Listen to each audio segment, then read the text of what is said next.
we are officially back at it, officially back into the swing of running prep. Just this week, just really got into my running stride again.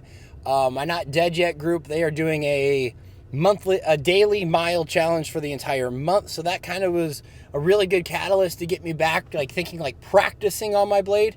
And then this week I have I just hit a 3-mile run a couple days ago, and today my buddy Evan from AbMat, we just hit a nice easy 5-miler, and I couldn't be like more stoked at how quality that felt.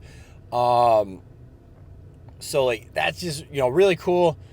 So again, we're rolling, we're back on track, and we are also back on track with, tracking the training.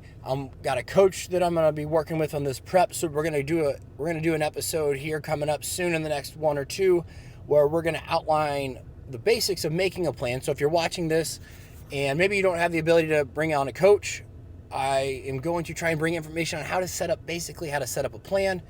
Other cool notes, I got to try out another friend of mine here in the area. He's been a pro ultra runner at times. It's weird how the universe kind of brings these people into your life. Met him a week and a half ago. Turns out this guy used to be a pro ultra runner. He's got his own supplement company. I tried out his endurance pre-workout, and I came in today feeling beat to shit. Just getting back into a lot of hard training. My Garmin's readiness score when I got up this morning was a 40, and it said, "Don't train today." And I was like, I need to get some stuff done. So we didn't go crazy again. We didn't run it hard, but we got the miles in, got the practice in. And like I said, his pre-workout, I forgot to bring the tub with me, but it phenomenal. We'll just do a picture of me holding it right now. Fantastic. And if nothing else, absolutely killed it on the flavor front. Pink lemonade, huge go-to. So, like I said, here we're just going to kind of get into some of the basics of what I'm doing with my running right now as I'm getting ready to get on a plan. I'm going to go over some of my strength training stuff and the other challenges I've got going on.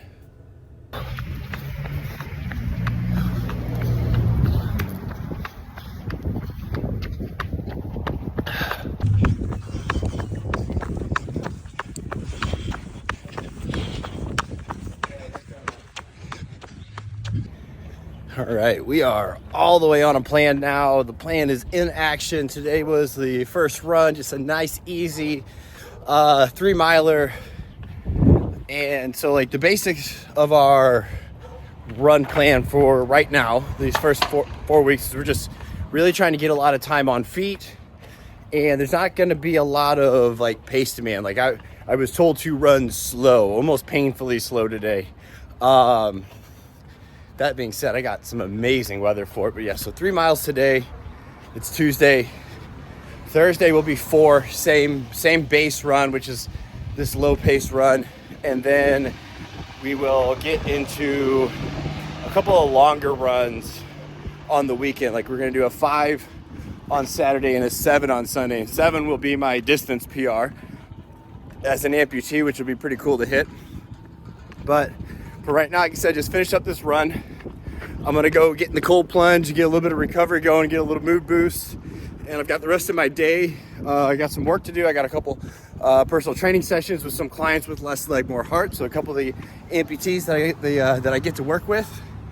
If you're interested in personal training from me, you're amputee, can't afford it, get a hold of Less Leg, More Heart. We provide no cost personal training to amputees.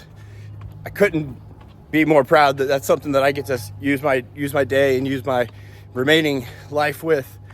Like I said, we're gonna hit the cold plunge, and when I'm done with that, I'm gonna go over a couple of the other things we're working on right now in terms of getting this plan on track.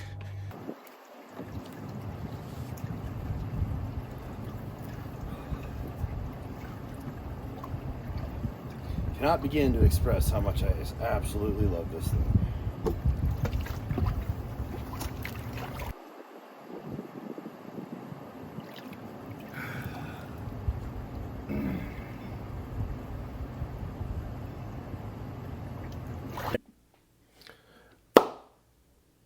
All right, so I recorded this already once. I did not like how the audio came out at all. I'm going to leave a little bit of it because there is a first impression of something coming in here, and it feels pretty disingenuous to reshoot a first impression. So just kind of getting into what we got going on. So like I said, like you just saw, I just finished up my first 3-mile run, first run of the plan. And so like I said, it is really nice to be back in some structure with my training. I had it whenever I was kickboxing, and then I was kind of just been floating between recovering, getting back to it. And I think this helps to have this structured run plan to help me learn how to do the other things, which is what this whole 30K prep and honestly even the 30K race is. It's all prep. This isn't, I'm not done after this 30K. Like this 30K is a training run. So yesterday's run was one of 2 base runs that I have for the week. So hitting a base run. So what a base run is, it's low intensity. It should be conversational pace, lower heart rate. This is where like where like the base and the foundation of your aerobic capacity is built and allows greater work at higher intensities. So that's where half of my runs in these first 4 weeks are going to be base runs, just simply covering mileage, getting good at my breathing. And so that's what a base run is, and that's what we're doing right now. So on top of why all endurance athletes should be doing these base runs, these low tempo movements, I think there's a few particular advantages that is provided to the amputee by doing these intentionally slower runs as we build up our mileage and our volume. And the primary thing is because we're running at a slower pace, it is easier for us to become more aware of these amputee specific things that we need to learn.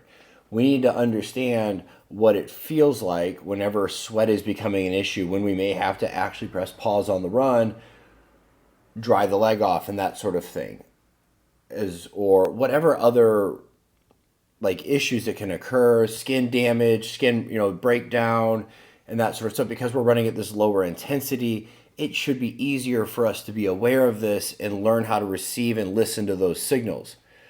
Both paying attention to things that maybe we wouldn't have, but also maybe something is getting our attention and then we go check on it and we realize, oh, okay, that we didn't need to do that. I think it's better to have that sort of learning curve happen in these intentionally lower intensity runs. So again, I think that's the extra amputee advantage to these base runs, is we get to learn. I think it's a better place to learn about the logistics of running as an amputee. That while I'm going to tell you everything that I'm experiencing, just because you're an amputee as well, and just because you're also a below knee amputee, and just because we check all these same boxes, this is more about the process and how we figure things out versus like, because it happened for me, it will happen for you. That's not how it works. Again, there's going to be more similarities than differences, but I think that's pretty well the same for everyone. The same way an amputee can have movement happening in their socket and cause skin breakdown, someone who's able-bodied can have it happen in either or both shoes, and that happens on their foot. Again, the Venn diagram overlaps a lot more than it doesn't. So another thing that I really love about this plan, and one of the reasons why I intentionally brought on a coach, is that I have done the strength progression thing for a long time. I've lifted for a while. I've done CrossFit for, I started that in February of 2010. I've done that for a very long time. But one thing that's absent of almost every single program that I've ever seen applied to your traditional 1 hour class is there's not really longer endurance type efforts. There's this idea that we can substitute duration for intensity, and it just does not work. It does not work like that. No matter what someone tries to tell you, that has been proven wrong on multiple occasions. So one of the things that I'm learning here is his strategy for how he is building up my mileage over this 10, 11 week prep. so like I said, we're doing I've got a 3 mile base run yesterday, 4 mile base run tomorrow. This is Wednesday. And then on Saturday, Sunday, I will be doing my longest runs of the week every single week. That's when that's going to happen. So while Saturday, I run a 3 and a 4. And then Saturday, I'm going to run a 5 mile. But then Sunday, I'm running 7 to give me 12 miles in those 2 days. I won't be running on Monday. And then Tuesday, again, will be another lower mileage base run. So I think it's just a really sharp thing that because I've not been exposed to this world and I've not been there, I've not seen before.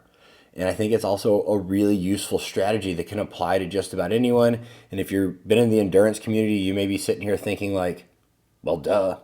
And yeah, I think it probably is a well, duh sort of thing, but you don't learn things from environments you've not been in. So like, that's a really cool, already fun thing for this. And then from there, my basic strategy on these base runs where my intent is not speed, I'm practicing nutrition strategies. All these runs have to be viewed as practice.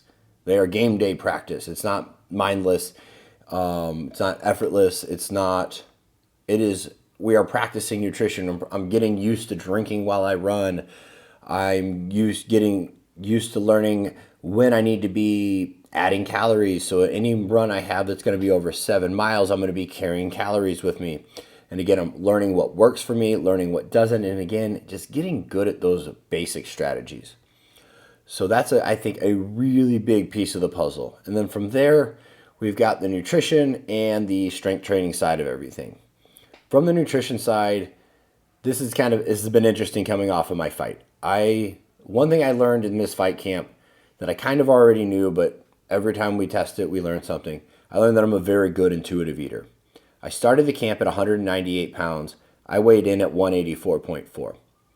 I tracked 2 total days of my entire fight camp, and I only did a 4-pound water cut, meaning that I dieted down from 98 to 89, and I tracked 2 days. I'm very good at, just knowing okay, it's time to start pulling this out, What I've also found, I'm not near as good at adding it back in. I've been definitely finding it to be a challenge as I got into a rhythm with eating that much or not getting snacks at certain times that I used to. And so now it's about reinstilling those habits, a little more planning, a little more food prep. As my caloric need is going to be high because on top of this, I am trying to get back up into that. I would love to be between 97 and 200 pounds, to be honest. Part of that's on socket fit. That's where my socket fits the best. So being lighter than that doesn't really serve me. 2, I'm not going for the fastest time that I can. A lot of this running stuff for me is going to be simply about knowing that I have the capacity to cover that distance in a reasonably effective manner that isn't a death march. So that's really what's going on with the nutrition, is working on adding that back in. I will toss in updates and as it seems interesting to either me or maybe I get comments and questions about it and we go after it like that. And then from the strength side, strength training is really important. I think it's really important to running. It's often overlooked and seen as contradictory, but a good strength plan that is executed well, meaning you're not doing junk reps, you're doing your reps well, is what I mean by that, is I think crucial to longevity with running. Running is a inherently destructive activity if it's not done well, both in running technique, but do you have the strength to support your joints and all that sort of stuff. And on top of that, this demand increases for an amputee. The minimum strength requirement to run with proper technique on 2 feet, your standard issue, is definitely less than the minimum strength requirement to run well on a running blade.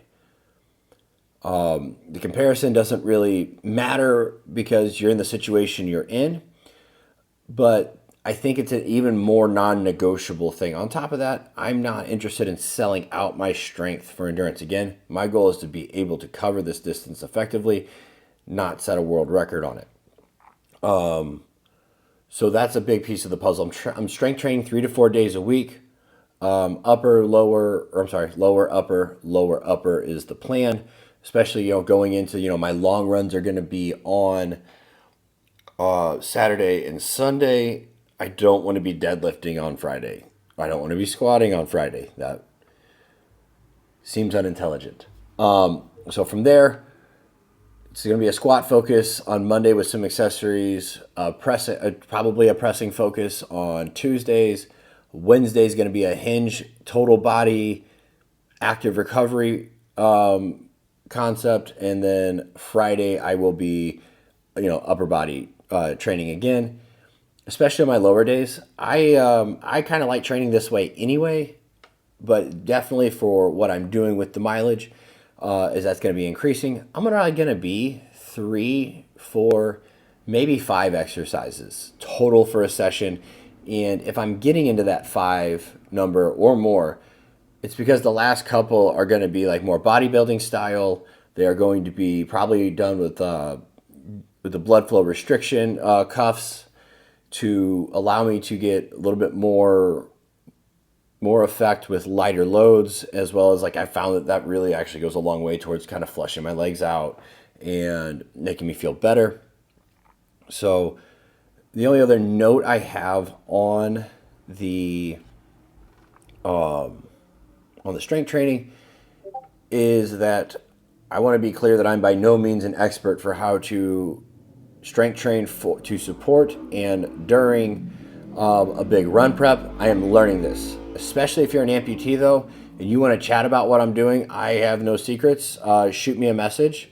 I would say on Instagram is a better place to have that conversation than YouTube is, a YouTube comment section, but feel free. If you've got questions, I'd love to know those, and then I can get into those in future videos.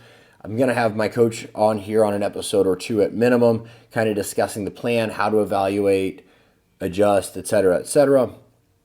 And so that's what we've got going on there. So now I'm going to kick it over to what I got really excited about right as I was filming the first version of this. My mailman delivered my new trail shoes. So here's that. We're going to go ahead and just unbox these guys right here, get first impressions. So I am an ambassador with Flux. I've been wearing their shoes for the better part of a year.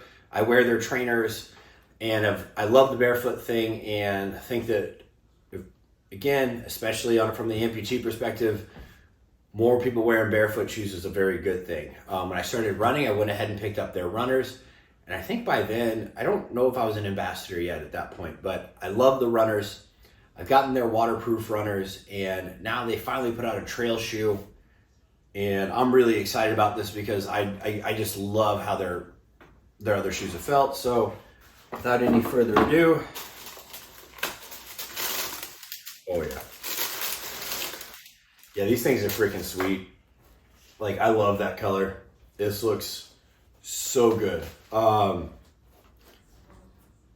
was kind of wondering if this was going to be more pink than red, but it is definitely not very pink. Just looking at the tread on the bottom, this feels great. Yeah, this is cool. I like that they've got this little knit sock that's not tight like a booty, but it's definitely going to be good for kind of saving some dirt. Now, I typically wear a little bit longer socks, especially when I trail run anyway, for that very reason. That and Swift Twix socks are the best anyway. But yeah, these are, I'm pretty certain that, yeah, they pretty well, this feels like they just took their runner and created a trail sole, a trail bottom for it. It's got some good traction. There's one thing I'm a little bummed about is I only get to run in one of them. I don't get to run in both of them because of my running blade. But I've actually, you know what? I got something to show you on that one too. Yeah, just looking this over, these, I was excited about these, and if anything, I'm more excited now to get to running these. The other thing I'll probably try to test these out with is disc golf. I usually wear trail shoes anyway. For disc golf, it's some good traction. for the terrain that you're usually in, for what you're doing, without being too much. It's just hard to find a pair that are flat and aren't super cushiony. And that's what Flux really does well. They're flat, they're cushioned, but they're not pillows. Wide toe box, and that's the other thing, is it's hard to find a wide toe box. But that's becoming more and more common. Again, it's another thing I'm a huge fan of. Yeah, all in all, like, these are phenomenal. Like, yeah, I cannot wait. I'm definitely gonna get on a trail here, and then for either for one or more of my next 3 runs this week. So you'll definitely get to see an impression of actually using them.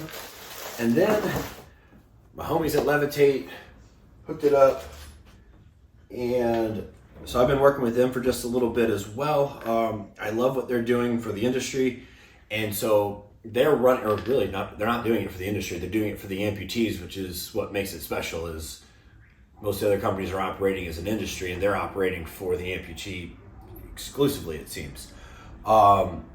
So the sole that I have on my running blade is just a typical like road sole. They also have a gravel sole. I ordered a black one. I didn't want it to be the same orange as my road, so I wouldn't have to worry about potentially mixing them up. And then they sent me their new pink one as well, so I've got a couple of these to go with, and really, really excited about this piece. This is, I'm really excited to kind of put the whole kit together and, start testing. That's what we've got for this portion right here. That's kind of the update on the week. I'm just gonna wrap this thing up with. Let's go ahead and let's go on one more run.